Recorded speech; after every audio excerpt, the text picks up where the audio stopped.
Goeiemôre Ligpunt. Ek hoop julle kan my hoor hierso. Dit is goed om saam te kon sing reeds vanoggend. Ek wil net sê ons het nou een van daai spesiale geleenthede wat ons elke nou en dan kan vier en dit is 'n doop hier in ons midde. En ek wil ook net in die besonder baie welkom sê aan die familie en vriende ook van Andrei wat vandag hier is. As ek vir Andrei Skooman kan vorentoe nooi om vorentoe te kom, ons gaan in 'n oomblik van nou gaan ons vir Andrei doop. Kan ek ook vra dat al die kinders, ek neem aan die kinders het nie nou al die groot Exodus gedoen nie. Alle kinders, as julle hier voor wil kom sit, dat julle van nader af die doop wil beskou, is julle baie welkom. Kom sit mooi soet en stil net hier voor net hier voor die doopbad.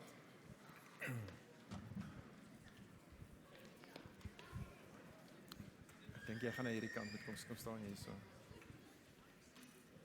Kan dit net Frans.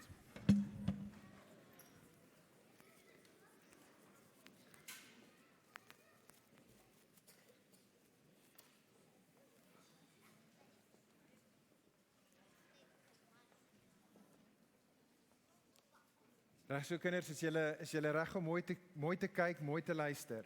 Ja! Wonderlik. Okay.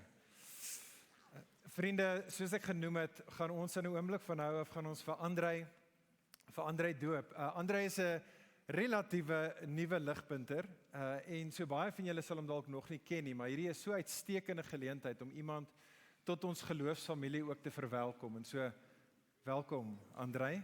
Dit is goed om jy hier by ons te hê. Ons gaan in 'n oomblik gaan ons nou 'n bietjie gesels oor die doop en ons gaan ook dan vir Andrei doop. Maar soos ouer gewoonte wat ons net vir 'n oomblik wil doen is vriende, juis vir die mense wat dalk vir die eerste keer vandag hier by ons is, wil ons net vinnig Ligpunt se benadering tot die doop verduidelik. So hier by Ligpunt is ons 'n gemeente wat 'n parallelle doopbeleid het. En wat ons daarmee bedoel is dat ons is een gemeente, een gemeenskap van gelowiges. Ons is almal disippels van Jesus. Ons is lief vir Jesus. Ons glo dat die Bybel is God se perfekte woord. Almal wat lidmate in hierdie gemeente is, het 'n begeerte om gehoorsaam te wees aan die Bybel. En ons almal glo dat die doop is baie ernstig. Die doop is iets baie kosbaar. Is een van die 2 sakramente wat Jesus vir sy kerk gegee het.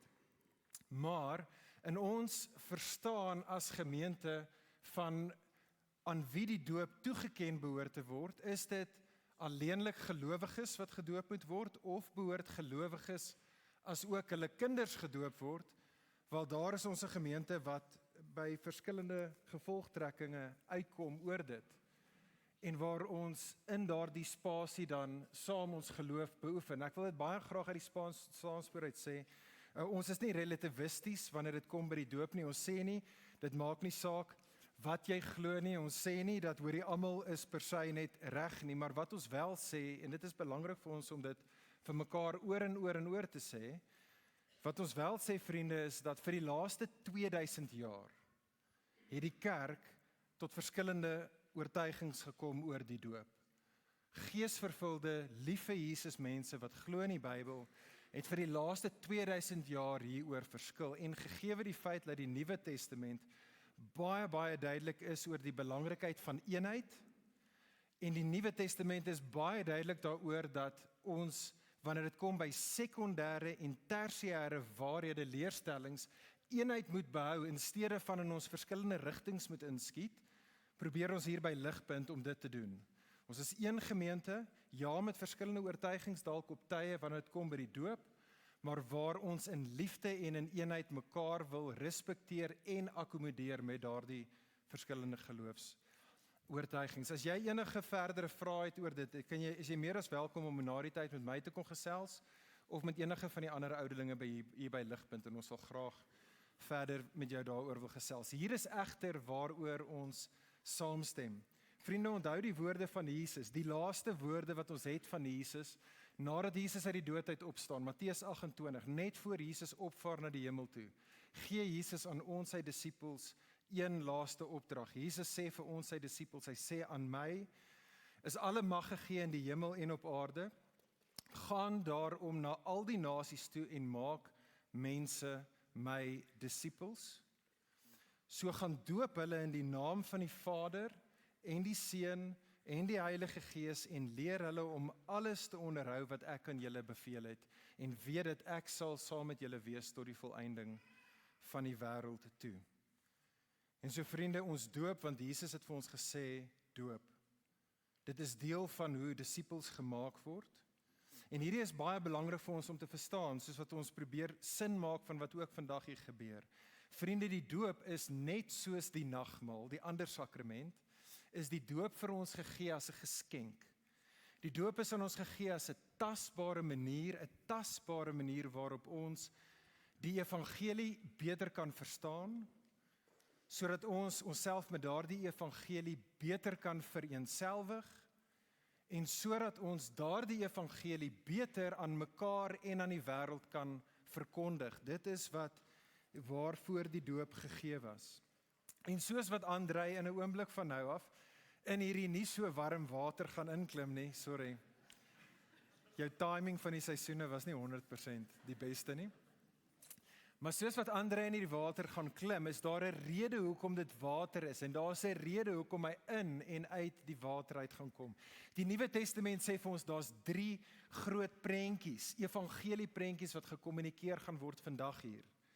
Eerstens, soos wat Andrei in die water gaan en uit die water gaan kom, wat baie soos 'n bad lyk, is dit omdat Andrei glo in Jesus. En omdat hy in Jesus glo, sê die Nuwe Testament, is hy skoon gewas van sy sondeskuld. En so dit is wat sy doop kommunikeer. En net soos wat Andrei diep in hierdie water gaan, selfs sy kop gaan onder die water wees, en dan gaan hy uit die water uitkom, sê die Nuwe Testament, omdat Andrei glo in Jesus, is hy iemand wat saam met Jesus dood gegaan het. Die ou Andrei is nie meer hier nie.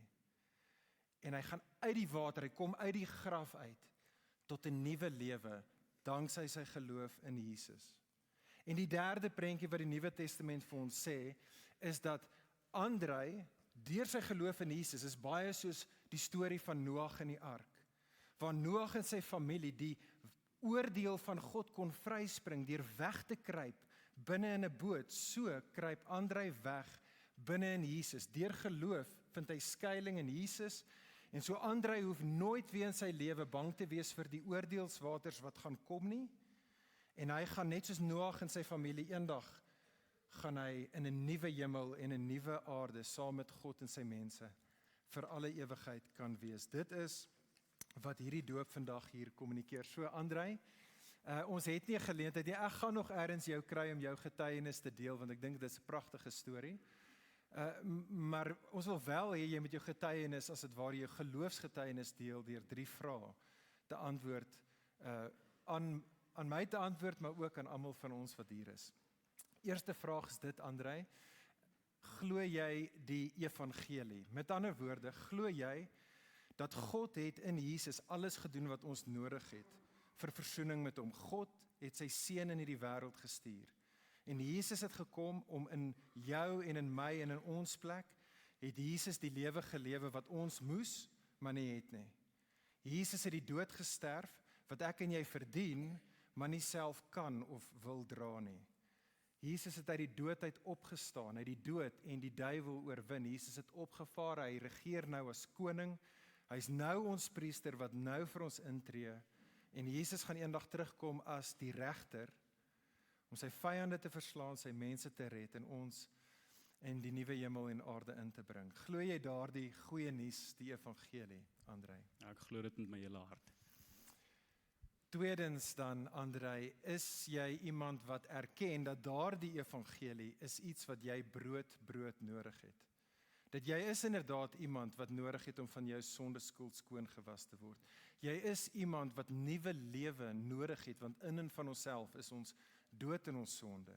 En is jy iemand wat erken dat jy het verlossing nodig vir die oordeel wat kom? En vir daardie rede in jou doop en in jou getuienis sê jy, ek het vir Jesus nodig. Ek kyk na Jesus, hy is my hoop in lewe en dood. Erken jy dit? Ek erken dit, ja. En dan derdens, Andrei, is jy bereid om vandag hier voor God en sy gemeente, almal wat hier teenwoordig is jy bereid om jouself by Jesus se mense te skaar? Want jy besef dat die doop is nie net Dis dalk die beginpunt van hierdie publieke lewe saam met Jesus, maar jy wil saam met Jesus wandel en jy besef jy kan dit nie op jou eie doen nie. En so is jy bereid om vir almal wat hier is in te nooi in jou wandeling saam met Jesus, om hulle in te nooi, om jou aan te moedig, jou aan te spoor, dalk selfs op tye indien nodig jou te vermaan indien nodig is, sodat jy kan aanhou in geloof saam met Jesus wandel. Is jy bereid om ons te verwelkom in jou storie? Ek is bereid, ja. Wonderlik. En dan Ligpunt, dieselfde vraag word ook aan ons gerig soos altyd. Ligpunt, kan ek jou in eerstens vra, ons wat dalk nie, of jy wat dalk nie op hierdie stadium vir Andrei ken nie, om met hom te kon gesels, jammer, jy gaan baie mense wat met jou gaan kon gesels, maar om hom te leer ken en vir hom lief te raak, en is julle bereid om dan ook vir Andrei te herinner aan alles wat sy doop simboliseer, is julle bereid Ligpunt om hom van hier af vorentoe aan te spoor en aan te moedig in sy geloofswandeling saam met Jesus. Ligpunt, wat is julle antwoord hierop? Great. Het jy gehoor? Right, so ek gaan vir Andrei vra om in die water te klim. Daarom is die skoene uit, sien ek, dis goed. Daar is die hande. Ja, jy's reg.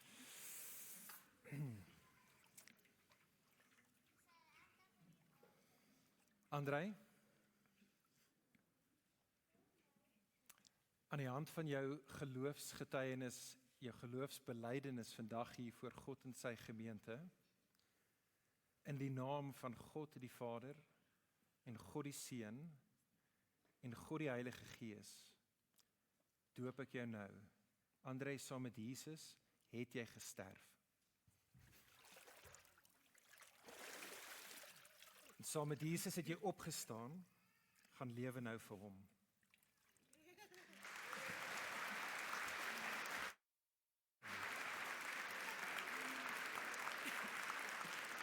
Die bietjie water gesluk daar so.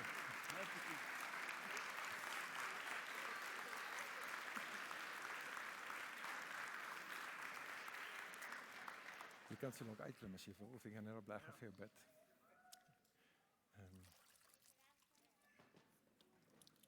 Is dit koud? Ek dink hy het 'n bietjie water gesluk. Dis my skuld. Maar Binne en buite. Julle, kom ons bid vir Andrei en kom ek bid sommer ook vir die res van ons samekoms vanoggend.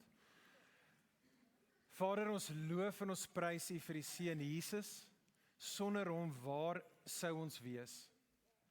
Jesus, ons dank U vir die doop wat ons uiteindelik herinner aan die lewe, wel die vergifnis, die lewe en die ewige lewe saam met U in 'n nuwe hemel en aarde wat ons realiteit is, alles danksy Jesus. Vader, ons loof en ons prys U vir hierdie werk wat U deur die Gees ook in Andrei se lewe gedoen het. Ons dank U vir sy hele storie. Ons dank U ook, Here, vir die manier wat U oor jare getrou was en deur die oppe en die affe van die lewe het U hom gebring op 'n punt waar hy gesê het, genoeg is genoeg. Ek kan nie lewe op my eie doen nie, ek wil my lewe geheel en al oorhandig aan Jesus. En so Vader, ons dank U vir daai werk wat U reeds in hom gedoen het.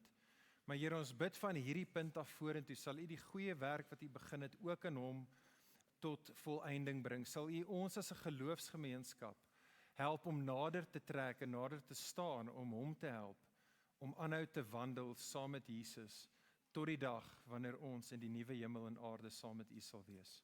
En Vader, ons dank U vir ons samekoms ook vanoggend. Ons dank U dat ons as die mense hier kan wees. Ons dank U dat ons kan liedere sing en ons kan die woord hoor gelees word. Ons kan na U woord verkondig, hoor hoe U woord verkondig word. Ons kan saam met geestelike familie kan ons kuier en lag en speel en leer. Vader, U is goed vir ons. Sal U ons vandag kom bemoedig? Sal U ons kom nuwe lewe skenk? Sal U ons kom versterk? Ons het U nodig, in Jesus se naam bid ons dit. Amen. Okay. Dankie.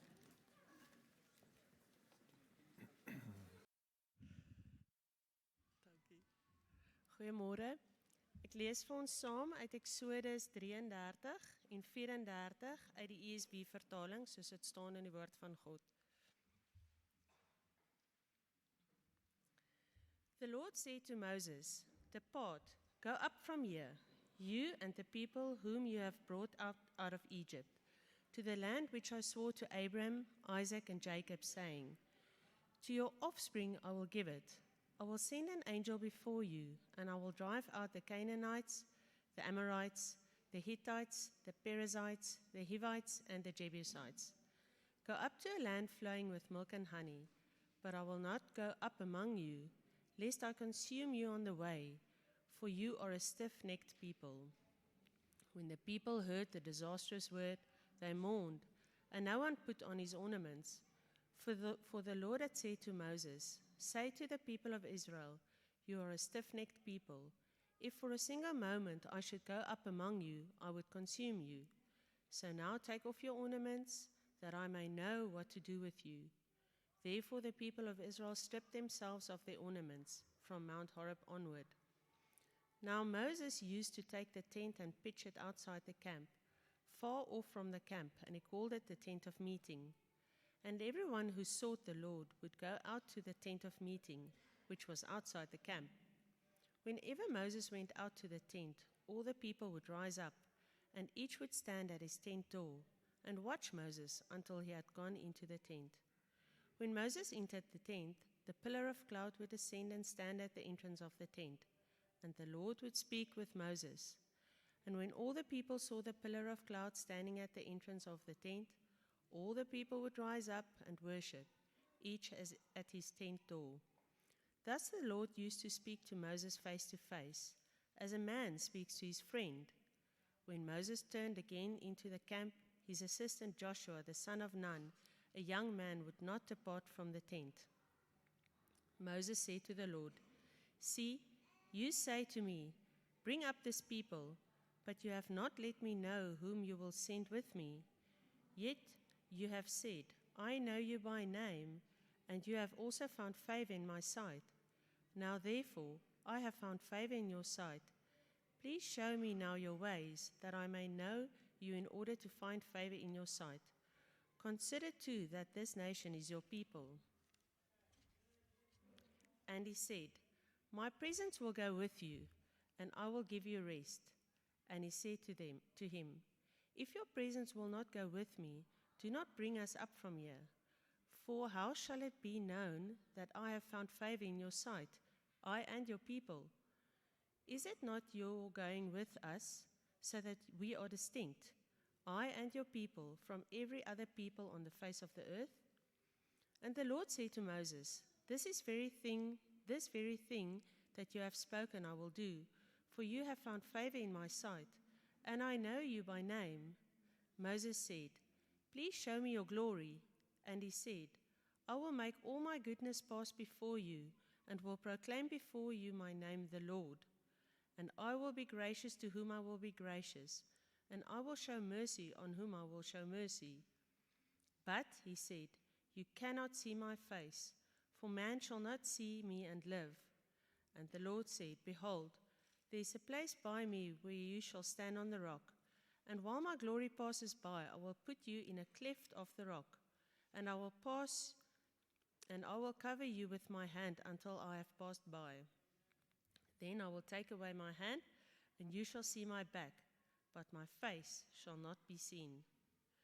The Lord said to Moses, "Cut for yourselves 2 tablets of stone like the first, and I will write on the tablets the words that were on the first tablets, which you broke. Be ready by the morning, and come up in the morning to Mount Sinai, and present yourself there to be on top of the mountain. No one shall come up with you, and let no one be seen throughout all the mountain. Let no flocks or herds graze opposite that mountain." So Moses cut 2 tablets of stone like the first. And he rose early in the morning and went up to Mount Sinai, as the Lord had commanded him, and took in his hand 2 tablets of stone. The Lord descended in the cloud and stood with him there, and proclaimed the name of the Lord. The Lord passed before him and proclaimed, the Lord, a God merciful and gracious, slow to anger and abounding in steadfast love and faithfulness, keeping steadfast love for thousands, forgiving iniquity and transgression and sin, but who will by no means clear the guilty, visiting the iniquity of the fathers on the children and the children's children, to the third and fourth generation. And Moses quickly bowed his head toward the earth and worshipped. And he said, If now I have found favor in your sight, O Lord, please let the Lord go in the midst of us. For it is a stiff-necked people, and pardon the iniquity of our sin, and take us for your inheritance. And he said, Behold, I am making a covenant. Before all your people I will do marvels, such as have not been created on all the earth or any nation. And all the people among whom you are shall see the work of the Lord. For it is an awesome thing that I will do with you. Observe what I command you this day.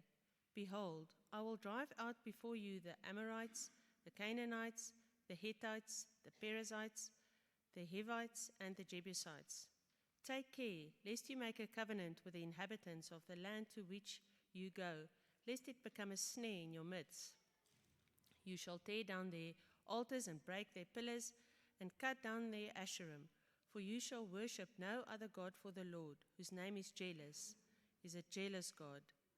Lest you make a covenant with the inhabitants of the land, and when they whore after their gods and sacrifice their gods, and you are invited, you eat of their sacrifice. And you take of their daughters and their sons, and their daughters whore after their gods, and make your sons whore after their gods. You shall not make for yourself any gods of cast metal. You shall keep the feast of unleavened bread. 7 days you shall eat unleavened bread, as I commanded you, at the time appointed in the month Abib. For in the month Abib you came up out of Egypt. All that opened the womb are mine. All the male livestock, the firstborn of cow and sheep. The firstborn of a donkey you shall redeem with a lamb. Or if you will not redeem it, you shall break its neck. All the firstborn of your sons you shall redeem. And none shall appear before me empty-handed. 6 days you shall work, but on the 7th day you shall rest. In plowing time and in harvest you shall rest. You shall observe the Feast of Weeks, the first fruits of wheat harvest, and the feast of ingathering at the year's end. 3 times in the year 3 times in the year shall all your males appear before the Lord the God of Israel. For I will cast out nations before you and enlarge your borders. No one shall covet your land when you go up to appear before the Lord your God 3 times in the year. You shall not offer the blood of my sacrifice with anything leavened, or lest the sacrifice of the feast of Passover remain until the morning. The best of the first fruits of your ground you shall bring to the house of the Lord your God. You shall not boil a young goat in its mother's milk. And the Lord said to Moses, Write these words, for in accordance with these words I have made a covenant with you and with Israel. So he was there with the Lord 40 days and 40 nights. He neither ate bread nor drank water, and he wrote on the tablets the words of the covenant, the 10 commandments. When Moses came down from Mount Sinai with the 2 tablets of the testimony in his hand, as he came down from the mountain, Moses did not know that the skin of his face shone, because he had been talking with God. Aaron and all the people of Israel saw Moses, and behold, the skin of his face shone, and they were afraid to come near him. But Moses called to them, and Aaron and all the leaders of the congregation returned to him, and Moses talked with them. Afterward, all the people of Israel came near, and he commanded them all that the Lord had spoken with him in Mount Sinai. And when Moses had finished speaking with them, he put a veil over his face. Whenever Moses went in before the Lord to speak with him, he would remove the veil until he came out. And when he came out and told the people of Israel what he was commanded, the people of Israel could see the face of Moses, that the skin of Moses' face was shining. And Moses would put the veil over his face again until he went in to speak to him.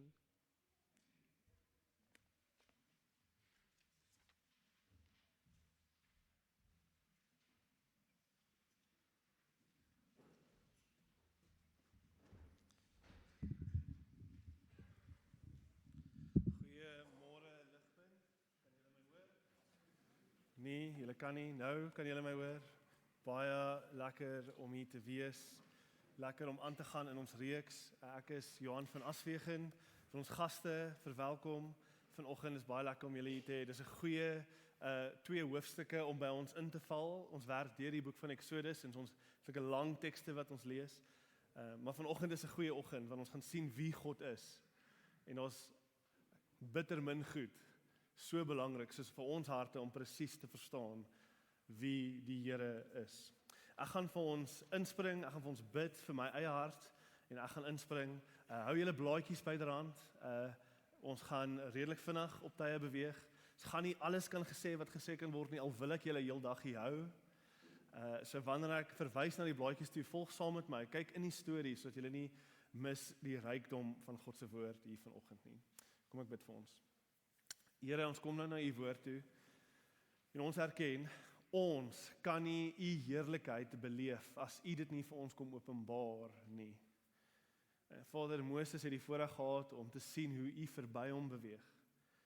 Vader, ons weet hier in ons harte het ons vir Jesus en ons het die Gees en deur die Gees kan u vir ons 'n soortgelyke ervaring gee. U kan u heerlikheid aan ons op 'n unieke manier openbaar vanoggend, maar net u kan dit doen. Vader, ek pleit namens ons as kerk, ons het dit nodig. Ons het dit nodig om te sien wie u is. Maar net u kan vir ons wys. En so gebruik u gevalle dienaar vanoggend om die woord goed te preek, dat die Gees sy werk kan doen deur die woord om vir ons te wys wie u is. Kom doen daai werk in ons midde, ons bid dit in Jesus naam alleen. Amen. Ligpunt, gaste, die vraag waarmee ek wil open vanoggend is, hoe hanteer ons groot sonde? Hoe hanteer ons groot sonde? As kind het ek 'n ervaring gehad wat vir altyd by my sal bly. Klink dalk nou soos 'n stupid storie, maar dit is 'n dag wat ek nooit sal vergeet nie. Dit was die dag toe ek die eerste keer my pa sien huil het. My pa was in die 60's gebore, hy was oorlog toe, hy was 'n bouer, en in ander woorde, hy was 'n harde man wat nooit gehuil het nie. En om hom te sien huil was 'n dag, 'n oomblik wat ek nooit sal vergeet nie. Hoekom het hy daai dag gehuil? Ek het hom gemaak huil. Die kort storie is, ek was in 'n redelike duur private Afrikaans hoërskool. My graad 11 jaar was vir my ouers baie belangrik, soos wat julle weet, vir my universiteitsgoedkeuring. En my ma het seker gemaak, ek weet hoe belangrik hierdie jaar is vir my universiteitsgoedkeuring. Elke dag het my ma my kom karring om te leer en minder games te speel. Ja, ek weet julle verstaan. Ons het so beklei, ek en my pa het op 'n stadium ingetree en verstom vat hy my kant. Ek was soos, wat? My pa vat my kant. Hy sê, nee, los die kind, hy is groot. Ek vertrou hom, as hy sê hy het geleer, het hy geleer. Na daai gesprek het ek al die vryheid in die wêreld gehad. Hulle het nie gekyk hoe laat ek gaan slaap nie, hulle het nie gekyk of my skoolwerk klaar is nie, hulle het nie vir my gesê hoe laat ek kan uitbly as ek wil uitgaan nie. As ek wil uitgaan, kon ek altyd gaan. Ek het selfs daai jaar die kar gekry waarmee ek my lisensie sou doen. Dit was 'n baie goeie jaar. Toe gebeur 2 dinge. Ek en my pelle begin skelmpies drink en kuier en dronk word, gereeld. En in my 3de kwartaal se vreeslike slegte punte beland op my ouers se skoot. En toe kom die dag. My ouers roep my in my pa se kantoor in, en ek het 'n geskreeuery verwag, 'n geskel, ek het selfs 'n pak slaag verwag, reëls, iets. Maar daai dag het ek iets baie erger gekry. My pa se hart was so gebreek, ek het hom sien huil. Hulle het niks gesê nie, hulle het bitter min gesê. My pa het saggies deur sy trane net vir my gesê, ek en jou ma, ons werk onsself dood om vir jou die beste opvoeding te gee wat ons kan bekostig. En soveel meer gee ons vir jou. Ons het jou vertrou. Ek het vir jou opgekom. En toe sê hy in trane, en jy spoeg dit alles terug in my gesig. Hulle het die beste van my gedink, en ek het vir hulle die slegste van my teruggegee. En hulle het my daar gelos. Dis al wat hulle vir my gesê het. My daar gelos. 10 pak sla met 'n houtlepel op my pinkie vinger sou beter gewees het, as wat ek daai dag daar ervaar het. Die vraag vanoggend is, hoe hanteer ons groot sonde? Hoor asseblief reg. Sonde is sonde, maak nie saak wat dit is nie. Maar in hierdie lewe is daar ook iets soos groot sonde. Oomblikke waar ons willens en wetens regtig aanjaag. Waar die skuld en die skade groter is, al is alle sonde ewe erg voor God. Ek dink aan koning Dawid. Daar was baie sonde in koning Dawid se lewe, maar daar was ook 'n dag toe hy vir Batseba gesien het. Met haar geslaap het, al was hy getroud met 'n ander man, en toe ook Batseba se man gaan doodmaak het, om sy sonde toe te gooi. Daar is iets soos groot sonde. Hierdie hele teks vandag in Eksodus 33 en 34 staan in die skaduwee van laasweek se groot sonde. Dis presies die woorde wat Moses gebruik in Eksodus 32. Hy sê, presies, hierdie volk het 'n groot sonde gedoen. Hulle het 'n god van goud gemaak, die goue kalf. En so dis die vraag, wat gaan Israel nou doen? Hoe hanteer hulle die groot sonde wat hulle gepleeg het? Hoe hanteer hulle die skuld wat so dik op hulle lê? Waar hulle geen verskoning het vir wat hulle gedoen het nie. Hoe hanteer hulle die feit dat hulle verhouding met God so totaal en al gebreek en vernietig is? God sê nie eers meer vir hulle, hy is sy eie mense nie. Hy sê vir Moses, daai mense wat jy uit Egipte gekry het. Hoe hartseer is dit? Reg deur Eksodus sê God, hierdie is die mense wat ek uit Egipte uitgebring het. Hier sê hy, hierdie is die mense Moses wat jy uit Egipte gebring het. So gebreek is die verhouding. God wil nie eens meer sê dis sy eie mense nie. Wat doen ons? Wat doen ons wanneer ons vasgevang voel in die donker put van sonde en ons weet nie hoe om daar uit te kom nie? Vanoggend as jy hier sit, vir wat ook al rede, jy sit hier met diep seer, gebrokenheid, sonde, skuld. Jy voel vuil, jy voel ver. Jy voel God kan jou nie vergewe nie, dan is vanoggend vir jou. Dan is vanoggend vir jou. Bietjie konteks. Alles het goed gegaan vir die Israeliete. So goed gegaan. God was in hierdie perfekte verhouding met hulle, 'n persoonlike verhouding. Die hele boek van Eksodus gaan oor die feit dat God met sy mense in 'n tabernakel wil woon wat in die middel van die kamp is. Na die goue kalf, na die groot sonde, breek Moses die kliptafels uit woede uit. Hy breek die kliptafels. Die kliptafels was soos ringe in 'n huwelik. Dit het verteenwoordig hierdie verhouding, hierdie veilige, intieme verhouding wat God het met Israel. Moses breek dit, want hulle beteken niks meer nie. Israel het homself gaan gee, het haarself gaan gee vir 'n ander man. Dit was 'n groot sonde, die verbond is diep skade aangelei. En laasweek eindig die storie met God se woorde wat sê, whoever has sinned against me, I will block them out of my book. En hy sê, go now, Moses, lead the people to the place about which I've spoken to you. Behold, my angel shall go before you. Kyk op julle blaadjies na vers 3. Kyk op julle blaadjies na vers 3. Go up to the land flowing with milk and honey. Wat sê die Here daar? I will not go up among you, lest I consume you on the way, for you are a stiff-necked people. Hier is 'n massiewe draaipunt in die boek van Eksodus. Die hele boek van Eksodus sê God, ek gaan met julle wees, ek gaan met julle wees, ek gaan met julle wees. En nou sê die Here, 'n engel gaan met julle wees. Ek gaan nie saam met julle nie. Ek gaan nie saam met julle nie. God met ons het geword 'n engel met ons. Dis die konteks. Die konteks hier skree uit vir ons, sonde breek ons verhouding met God af.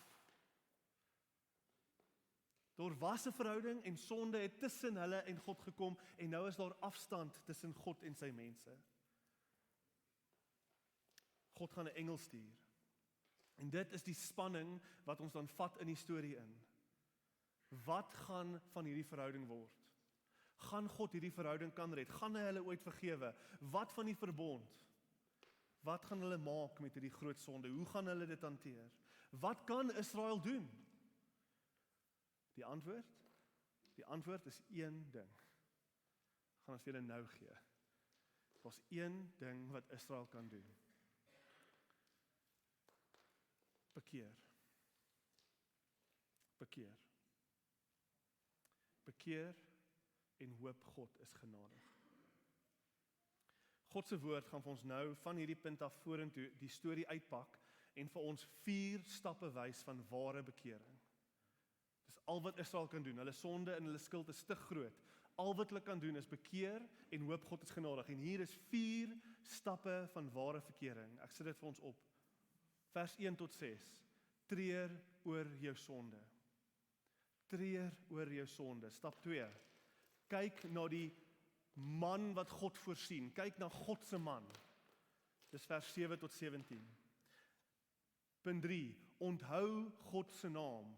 Onthou God se naam. Laaste stap, gehoorsaam God se wette. Kom ons begin met stap 1 van ware bekering. Treur oor jou sonde. God sê in vers 1 vir Moses, vat daai mense, jou mense, nie hierdie mense wat daai mense. Hulle is hardnekkige mense. Ek gaan hulle vernietig as ek saam met julle gaan. En kyk in vers 4 op julle blaadjies, kyk hoe reageer die mense. Kyk hoe reageer die mense. When they heard this disastrous word, they mourned.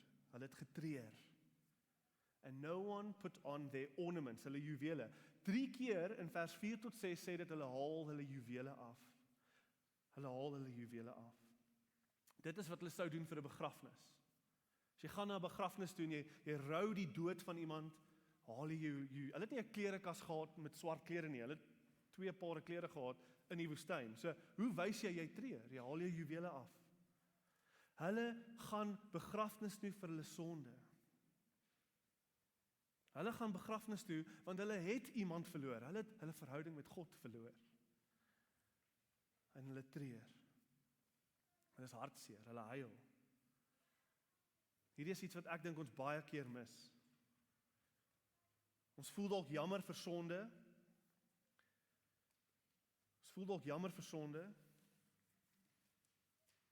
Maar ons wil vinnig aanbeweeg. Ons wil vinnig verby die sonde beweeg.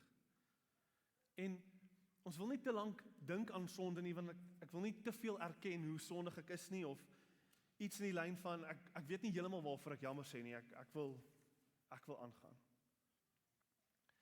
Ons sien hierdie in die Nuwe Testament ook, 'n uitroep om te treur vir sonde in Jakobus 4. Sê Jakobus vir die Christene, reinig julle hande, sondaars, en suiwer julle harte, dubbelhartiges. Mooi Afrikaanse woord, week, klaag, lament, treur en huil.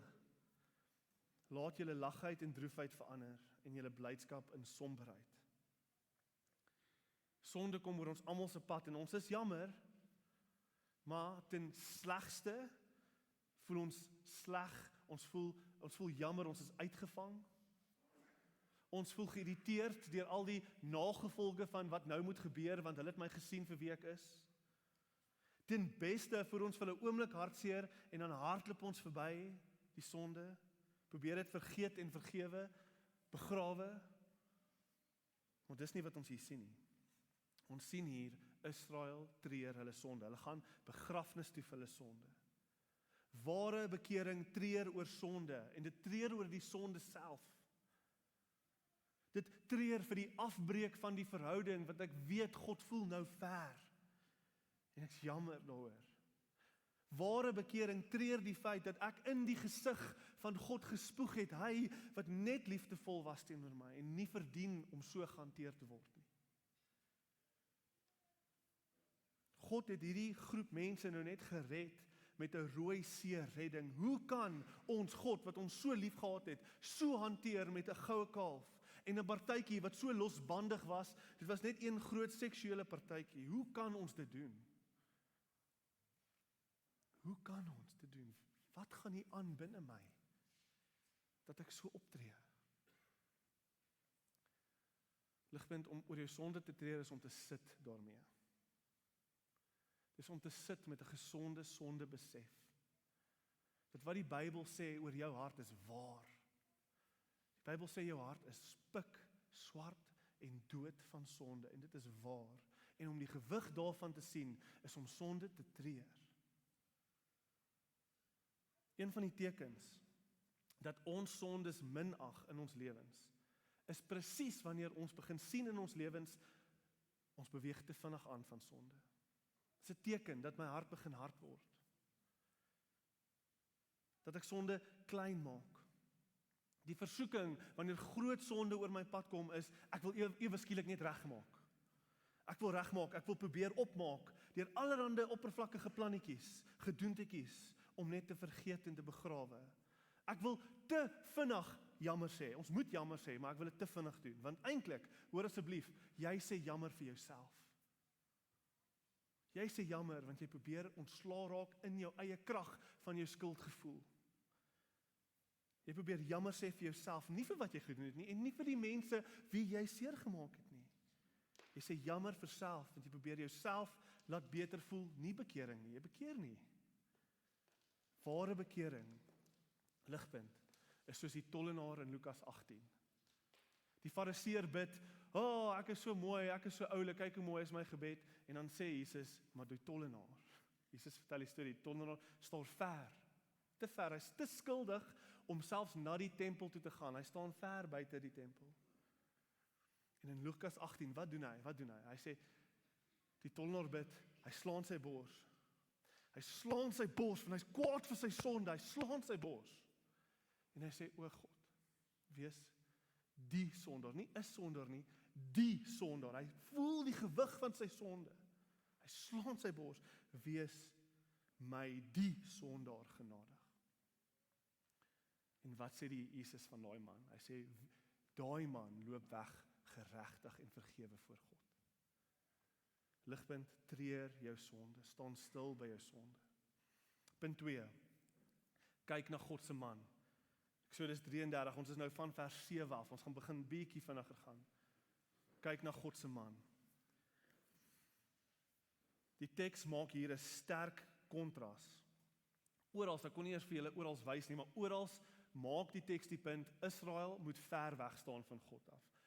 Daar's afstand, die verhouding is gebreek. Maar die kontras is, kyk na Moses, kyk na vers 11. Moses, dit het nog nooit so goed gegaan met Moses in sy verhouding met die Here nie. Die mense staan ver weg, maar Moses, the Lord, vers 11, used to speak to Moses face to face, as a man speaks to a friend. En dan as ons van vers 12 af net so bietjie dubbelklik op, wat is hierdie verhouding? Hoe praat God met Moses? En wat vra Moses van God? Dan sien ons iets baie interessants. Moses pleit vir die mense op die basis van hierdie guns wat hy het. Moses het in hierdie teks hierdie unieke guns, hierdie vriendskap, hierdie nabyheid. 5 keer praat Moses van die guns wat ek by jou het, die guns wat ek by jou het. Moses gebruik sy eie gunsstatus, sy eie nabyheid aan God om namens die volk te pleit. En dan waarvoor vra Moses? Hy sê, ons soek nie 'n engel met ons nie, ons soek God met ons. U moet met ons gaan. Vers 15, as u nie met ons gaan nie, wil ons nie gaan nie. Op die basis van die guns wat ek met u het, kom, u moet asseblief kom. Ons soek die verhouding terug, Here. Ons soek die verhouding terug. Kom weer naby aan ons, Here. Pleit Moses vir die mense. En dan, verstommend, vers 17. Verstommend, vers 17. Vers 17 sê die Here, this very thing that you have spoken, I will do. Hoekom? Kyk na vers 17. Hoekom? For you have found favor in my sight, and Moses, I know you by name. Op grond van jou guns gaan ek gaan luister. Ligpunt, die punt hier is, God het altyd 'n man wat hy voorsien om in te tree vir 'n sondige mense, altyd. 'n tipe in Engels 'n intercessor of 'n advokaat, 'n tussenganger wat tussen 'n sondige mense en 'n heilige God kan intree. Ons as sondige mense het geen reg om God te nader nie. So wat doen ons? Ons is hopeloos. God voorsien altyd 'n man om dan te gaan intree. Om te gaan intree. Daar was Abraham, Moses, Dawid, selfs die profete, reg deur die Bybel, en hulle almal wys natuurlik na Jesus toe. Jesus is die laaste en die perfekte middelaar, die perfekte voorsiende man wat pleit vir ons. Wat pleit vir ons, die intercessor, die advokaat. Die een wat nie op grond van net bloot 'n vriendskap met God pleit namens ons nie, maar Jesus Christus wat pleit en guns het voor God gekoop deur sy eie bloed. Ligpunt, as God hier op grond van Moses se guns luister en vergewe, hoeveel te meer gaan Jesus Christus nie namens ons pleit, en hoeveel te meer gaan God nie luister vir hom nie. Jesus wat nie net God se kind het as bloot nog 'n profeet of nog 'n karakter in die Bybel nie, maar Jesus wat God se guns het as sy eie kind. Moses wat nie God se gesig mag sien nie, maar Jesus wat op die bors van sy Vader, sê die Bybel, lê en die perfekte verhouding het met die Vader. Jesus pleit vir ons, soos Moses hier pleit vir die mense. Ek hoop ons almal besef, ons is nie Moses in die verhaal nie. Ek wil dit net sê. Ons is nie Moses in die verhaal nie. Ek weet nie hoe dit gaan met jou verhouding met Here nie, maar niemand hier is Moses in die verhaal nie. Ons is die skuldige volk, en Jesus tree vir ons in soos Moses hier intree. En hy pleit nie net vir een sonde nie. Moses kon pleit vir een goue kalf sonde. Ligpunt, Moses kon vir een sonde pleit, maar Jesus pleit vir alle sonde. Hy pleit vir alle sonde. Hy staan in jou plek, hy vra God om jou te vergewe. Dane Ortlund sê, Jesus died once to open the door. He lives forever to keep it open for us. Wat is stap 2 van ware bekering? As die tollenaar van punt 1 afgekyk het en sy bors geslaan het, soos wat hy die gewig van sy sonde gevoel het. As hy daar in sak en as besef het hoe hopeloos hy was in punt 1, dan is stap 2, kyk op buite jouself na Jesus. Kyk op buite jouself na die man wat God voorsien vir jou. Die laaste en perfekte advokaat. En ek wil hierdie baie duidelik stel. As jy nog probeer plannetjies maak om op te maak vir jou groot sonde. As jy probeer plannetjies maak, wys dit vir my, jy is nog nie hopeloos genoeg nie. Jy kan niks doen nie. Jy kan vir niks opmaak nie. En net wanneer ons laag genoeg gebring is, dan sal ons besef, ek moet buite myself kyk. Daar is niks hier in hierdie hande wat kan opmaak vir my sonde nie. Ek kort 'n redder, ek kort 'n advokaat, ek kort iemand om in te tree vir my, ek kort Jesus. Geloof, kyk op na Jesus. En dis ook belangrik om dan aan die ander kant te sê, dit help nie ons bly in sak en as nie. Dit help nie ons bly in punt 1 nie. Ons moet op 'n stadium opkyk na Jesus. Ek weet van mense wat sonde so groot maak, hulle maak Jesus klein. Hulle maak sonde so groot, hulle wil nie opkyk na Jesus nie, want Jesus is nie goed genoeg om hulle te vergewe nie. Dis verkeerd. Dis verkeerd. Bekering genootsaak hopeloosheid, maar ware bekering bly nie hopeloos nie, want Jesus is goed genoeg om jou van alle sonde te reinig. Glo dit. Kyk na die man wat vir jou pleit. Dis stap 2. Kyk na God se man. Wat is stap 3 van ware bekering? Onthou God se naam. Ons gaan 'n bietjie meer tyd hier spandeer en dan baie vinnig na punt 4 kyk. Okay. Net sodat julle wil nie julle moet skrik nie. Okay. Ons gaan 'n bietjie baie tyd hier spandeer, maar ons gaan vinnig by punt 4 wees. Onthou God se naam. 33 vers 18, al die pad tot 34 vers 9. Onthou God se naam. God sê vir Moses in vers 17, ek gaan doen wat jy my gevra het. Moses in totaal en alle verstomming sê dadelik in vers 18, hy sê, show me your glory. Show me your glory. Hoekom vra hy dit? Wat wil hy sien? Wat wil Moses sien? Moses wil weet, hoe kan, wat het nou net hier gebeur? Soos, hoe kan, ek dink Moses het gaan bid en nie gedink het gaan werk nie. Dis wat ek dink gebeur het. Want toe God dan sê, ek gaan dit doen, toe sê hy, show me your glory. Ek dink Moses wil weet, hoe kan die heilige God so genadig wees? Hoe is dit moontlik? En ek dink meer belangrik vir 'n baie praktiese vraag is, hoe gaan ons hierdie doen? Soos, Here, ons weet nou wie hierdie mense is. Hulle is hardnekkig, goue kalf mense. Here, jy sê jy gaan in ons midde woon. So die hoe vraag is, hoe weet ek jy gaan ons nie vernietig nie? Soos, hoe gaan hierdie gebeur?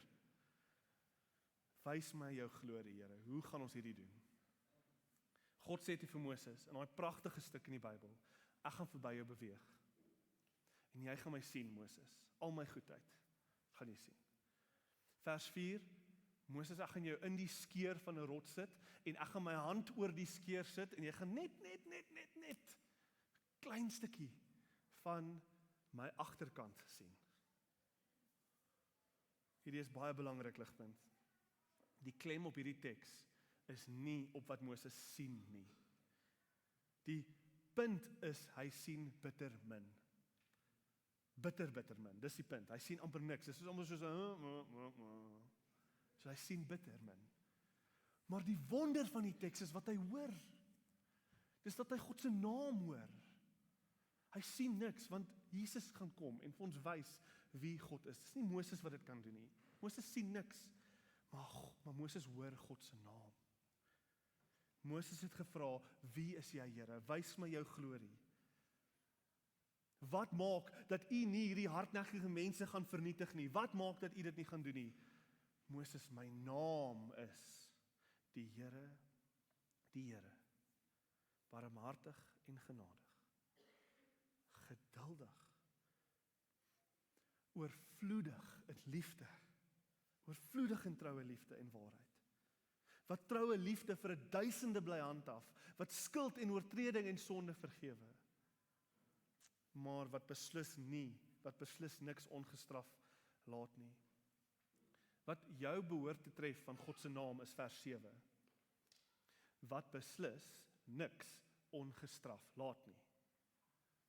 God is barmhartig en genadig, maar nie teen koste van sy geregtigheid nie. Hoe werk dit? Hoe vergewe God in troue liefde, maar hy laat niks ongestraf nie? Hoe gebeur daai twee dinge saam? Dit dryf ons na Jesus toe. Die vraag dryf ons na die kruis toe.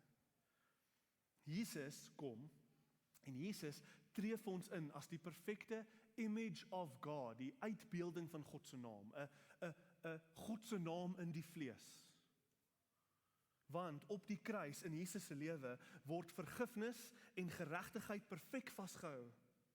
God is regverdig want die sonde word gestraf in Jesus, maar God is genadig want selfs die donkerste van sondes word vergewe, want dit land op Jesus.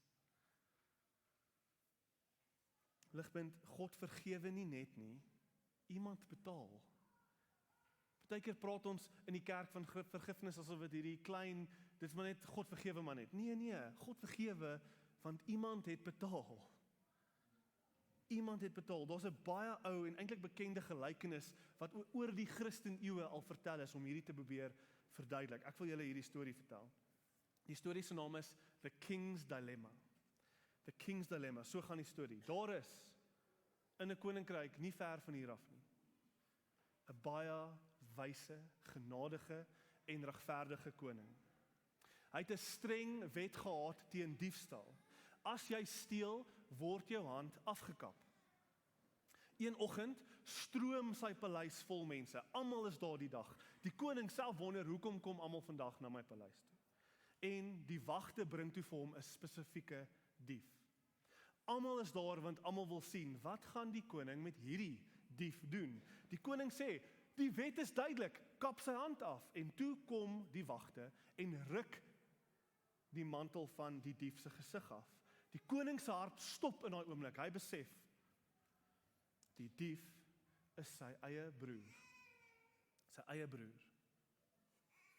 'n dodelike stilte val oor die vertrek. Almal hou hulle asem op, want hulle verstaan die dilemma.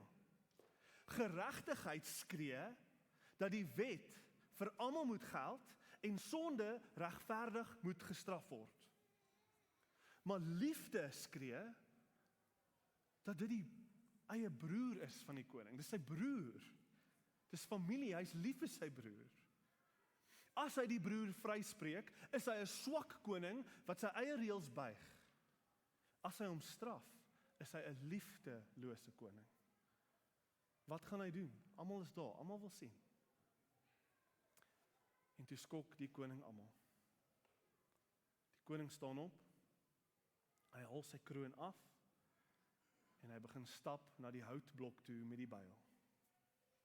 Hy stoot sy bewende broer kant toe, hy kniel kroonloos neer, en hy gee sy eie hand, en voor almal sê hy, kap af.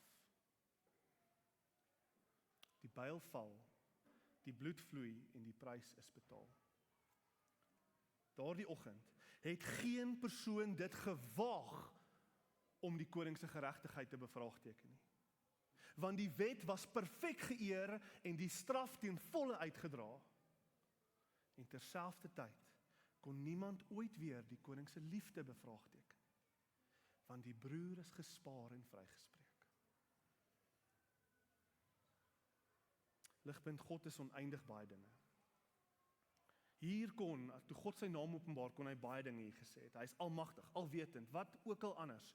Maar dit is nie wat hier staan nie, want wat ons hiervan praat, is nie een eienskap van vele nie. Ons praat hier van wie die Here is. Sy diepste hart, wie is hy? In sy diepste hart is hierdie God, compassionate and gracious and slow to anger, abounding in love, so God het baie meer as net 'n hand gegee, hy het sy enige gebore seun gegee vir die geregtigheid van sy wet en sy heilige karakter. Hy het sy eie kind gegee, dat die straf op hom moet land, sodat die kind na ons toe kan kom, vir ons kant toe kan stoot en sê, jy's vrygespreek. Jy's vrygespreek, jy's vergewe, totaal en al vergewe. My bloed het betaal. Dis wie God is. Dis God, dis sy naam. Ligpunt, wat is stap 3 van ware bekering? In sonde, veral in groot sonde, neem ons instinktief aan dat God se diepste houding teenoor ons een van teleurstelling is. Hy's geïrriteerd met jou, hy verwyd jou, hy's kwaad vir jou, hy haat jou selfs. Jou instink sê vir jou, hoe kan hy my vergewe? Maar nie net in sonde nie. Sonde is nie 'n ding wat een keer oor ons pad kom nie. Sonde kom nooit net een keer oor ons pad nie. Ons stories, die mees gebroke stories, is van sonde wat oor en oor en oor en oor ons afbreek. Sodat ons dalk sê, ja, God het my dalk daai tyd vergewe, maar hy gaan my nooit ooit weer vir hierdie en hierdie en hierdie en hierdie kan vergewe nie. Hoe kan hy my weer vergewe? Ligpunt, sonde doen dit. Ek wil hoor dit. Sonde gaan jou verhouding met God affekteer. Dit gaan dit afbreek. Maar die fout wat ons dan maak, is om te dink dat God kan nie, of wil nie, of sal nie vergewe nie. Dis die leuen. Dis die leuen. Sonde breek ons verhouding af, maar onthou, God se diepste hart, sy openbaring vir ons in Jesus, sy openbaring vir ons in Jesus, is dat daar 'n dier vergifnis vir jou is. Jou sonde is nie net vergewe nie, dis betaal aan die kruis sodat dit kan vergewe word, totaal en al. En wanneer jy beklei met sonde, wanneer jy jammer gesê het en gekyk het na Jesus, en jy voel weer die gewig van skuld, of jy val weer, en jy moet weer treur en weer na Jesus toe gaan, op daai oomblik, onthou God se naam. Onthou sy diepste hart vir jou, hy geduldig is, so geduldig is, so vol liefde is, en so bereid is om jou te vergewe, weer, en weer, en weer, en weer. Ligpunt, ek voel, ek ken my hart, ek ken ons hart, ek ken sonde, ek weet, daar's iemand wat vandag dit moet hoor. Sal jy weer kom, al is dit vir die 1000ste keer, sal jy terugkom? Sal jy terugkom na die Here toe en sien wie sy hart is, sien wie hy is? Kom weer, hy staan met oop arms vir jou, want die prys is betaal. Laaste punt, die laaste stap. Ons treur ons sonde, ons kyk na God se man, ons onthou God se naam, laaste stap, ons gehoorsaam God se wette. Hier kan ek nie aan alles raak nie. Het julle al daai wette gesien? Kan nie daarna kyk nie, ek wens ek kon. Punt 4, gehoorsaam God se wette. God openbaar sy naam, en dan sê die Here, behold, I am making a covenant. Ek dink daar's klaar 'n verbond, daar's klaar 'n covenant. Wat doen God hier? God re-covenant. Hy tree weer in die verhouding in. Hy maak 'n nuwe verbond. Die kliptafels was gebreek. Moses bring nuwe kliptafels. Ons gaan weer hierdie verbond sluit. En dan, om die verbond te sluit, gee God weer die wette. Maar hierdie keer is interessant. Van die 10 gebooie is daar, wat hier genoem word, van die 10 gebooie, maar daar's 'n klomp nuus bygevoeg. Spesifiek, vers 17. Die Here voeg dinge by, wat spesifiek die sonde aanspreek van die goue kalf. You shall not make for yourself any gods cast of metal. Hoekom doen die Here dit? Hoekom sluit die Here 'n verbond met hulle, en dan gee hy vir hulle spesifieke wette wat hulle sonde aanspreek? Ligpunt, want die laaste stap van ware bekering is gehoorsaamheid. Die laaste stap van ware bekering is om op te staan en nie meer te sondig nie.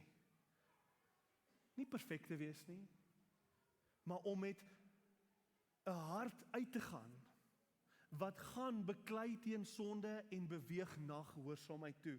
Die Here sê gehoorsaam my. Jesus maak hierdie punt in die Nuwe Testament.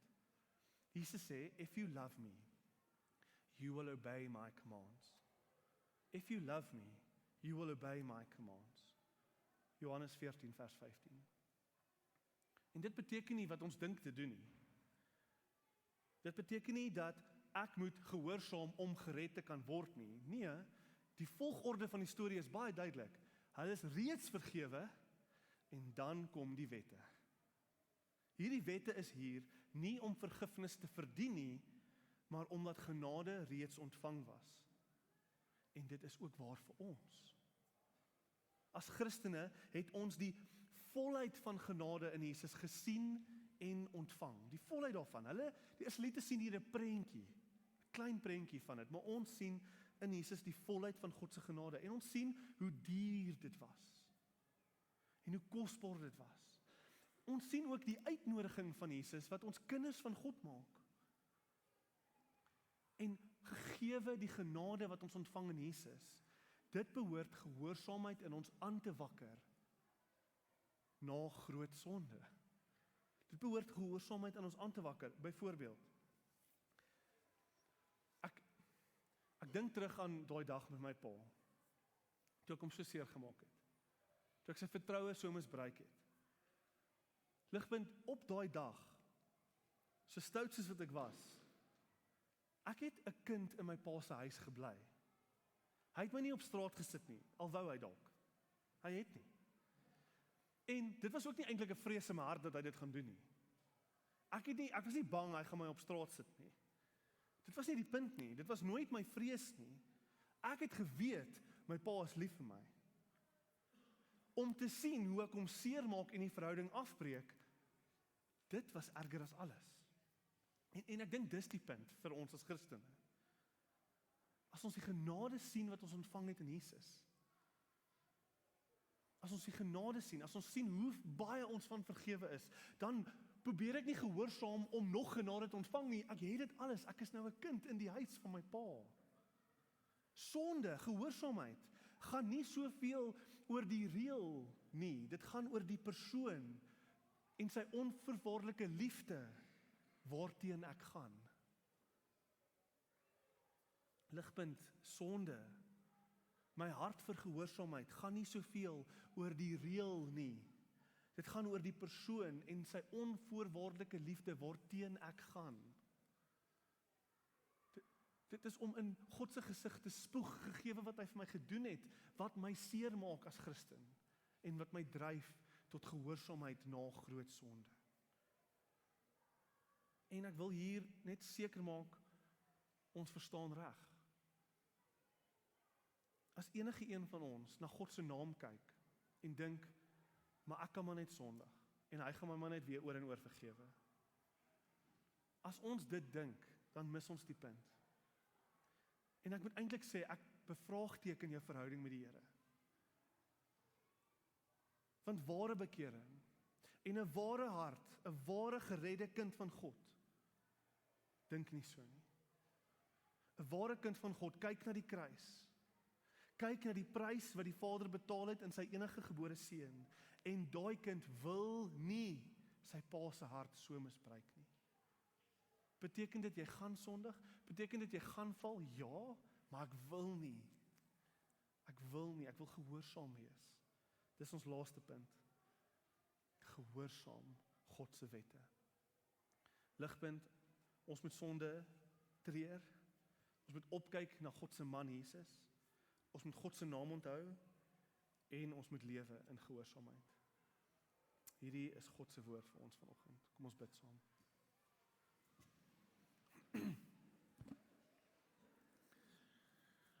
Almagtige God, U ken ons harte. U weet waar ons elkeen nou sit. En U weet presies wat ons nodig het om te hoor. Vader, dit wat vergeet moet word, mag dit vergeet word. Maar dit wat onthou moet word, daar waar die Gees kragtig en skerp met ons gepraat het vanoggend, mag ons daai woorde diep bære in ons harte en dit nie vergeet nie. Moet ons nie laat gaan nie. As U nie met ons gaan nie, wil ons nie gaan nie. Ons soek U teenwoordigheid, U werk, U krag. Ons soek die evangelie om deur ons harde harte te breek. Moet ons nie laat gaan nie. Kom verander ons deur hierdie woord. Ons bid dit in Jesus naam alleen. Amen.